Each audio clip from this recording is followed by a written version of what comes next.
Ubos na ba?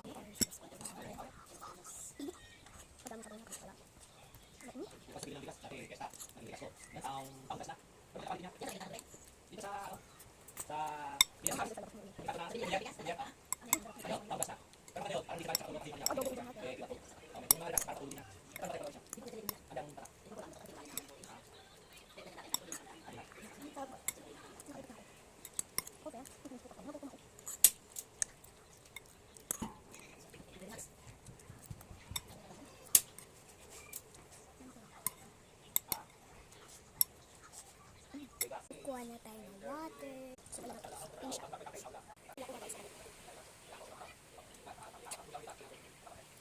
Bye guys. Mamaya naman po. Bye guys.